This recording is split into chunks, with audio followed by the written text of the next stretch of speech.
In 1799, French soldiers in Egypt made a discovery that would unlock mysteries sealed for over 2,000 years. They found a single stone slab covered in 3 different scripts, and no one could read any of them. What followed was an obsessive race across 2 continents, involving a polyglot prodigy, a stubborn scholar, and an impossible puzzle that seemed unsolvable. This is the story of the Rosetta Stone and how one artifact became the key that deciphered an entire dead language, rewrote history, and proved that some mysteries were never meant to stay buried. The discovery happened by accident during Napoleon's Egyptian campaign.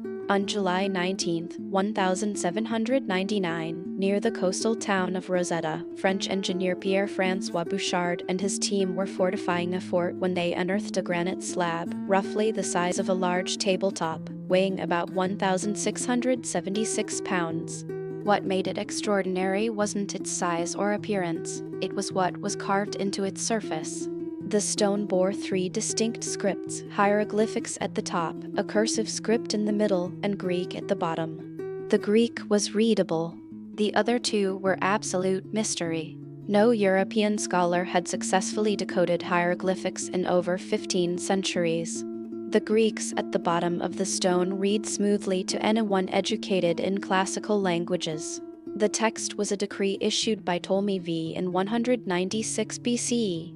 Honoring the pharaoh and outlining his gifts to the temples. It seemed straightforward, until scholars realized the magnitude of what they held.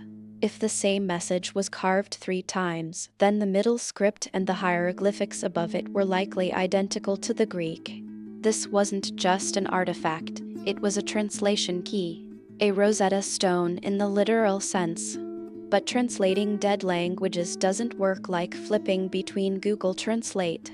The researchers had almost no framework for understanding how hieroglyphics functioned. Were they alphabetic? Symbolic? A hybrid system no one alive had ever seen before? Here's where the story becomes deeply human and competitive. For 23 years, the Rosetta Stone sat in the British Museum after the British defeated Napoleon. Multiple scholars attacked the problem. Thomas Young, an English physician and physicist, made a crucial breakthrough in 1818. By studying the oval cartouches, the boxes that framed royal names, Young realized hieroglyphics weren't purely symbolic. Some characters represented sounds. He managed to decode several names and sounds, including Ptolemy and Cleopatra. But Young's work remained incomplete and wasn't widely accepted. He had the right idea, but couldn't fully crack the code. That's where our second protagonist enters. Enter Jean-François Champollion, a French linguist born in 1790 who possessed something rare, genius paired with obsession. Champollion was a prodigy in languages. He spoke a dozen fluently and had studied Coptic, the last descendant of ancient Egyptian. This was his secret weapon. While other scholars treated hieroglyphics as a puzzle to solve abstractly, Champollion saw them as an evolution of a language he could actually study. In 1822, after years of intensive work, Champollion had an epiphany.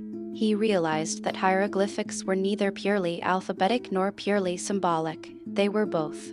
Phonetic signs could represent sounds, while logograms represented whole words or concepts.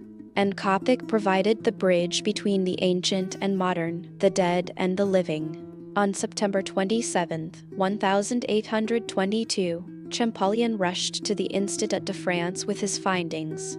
He presented to the Academy of Sciences and essentially said, "I can read hieroglyphics." His audience was skeptical, but his evidence was methodical and overwhelming. Within months, the scholarly world accepted his decipherment. The Rosetta Stone's secrets began spilling out. Suddenly, inscriptions on temples and tombs across Egypt became readable. Entire narratives emerged, the lives of pharaohs, religious practices, administrative systems, and daily life in the ancient world. The veil lifted, and history revealed itself. The impact rippled far beyond academia. Suddenly, archaeologists could excavate with purpose. Previously, they stumbled through ruins reading nothing.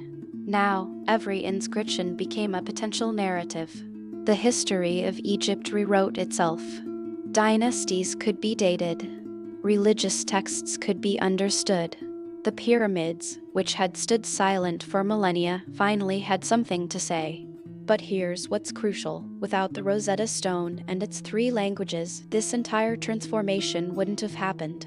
We'd know the physical form of ancient Egypt, its architecture, its art, its artifacts, but not its voice. Not its stories. Not what the people who built these monuments actually thought and believed. The Rosetta Stone itself became more than an artifact. It transformed into a symbol of human curiosity's power. It showed that persistence, collaboration, and cross-disciplinary thinking could solve what seemed impossible. Champollion died just 12 years after his breakthrough, worn out from his obsessive work, but his legacy transformed how we approach lost languages entirely. Today, archaeologists and linguists use Rosetta Stone principles whenever they encounter unknown scripts. The methodology that unlocked hieroglyphics helped decipher Linear B, Mayan glyphs, and countless others.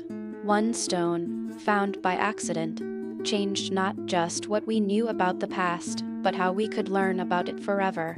Today, the Rosetta Stone still sits in the British Museum, weathered and scratched from its millennia underground. Yet it remains one of the most visited artifacts on Earth. Millions come to see the stone that killed ignorance, that turned incomprehensible scratches into comprehensible words, that proved one man's obsession and curiosity could literally reshape human understanding. Its message, carved 22 centuries ago for priests in ancient Memphis, echoes still: preserve, repeat, and share knowledge, because you never know when someone will finally understand. The Rosetta Stone reminds us that history isn't always written in books. Sometimes it's carved in stone, waiting for someone brilliant and obsessed enough to finally listen. If you enjoyed this video, smash the like button and subscribe so you never miss a video like this one.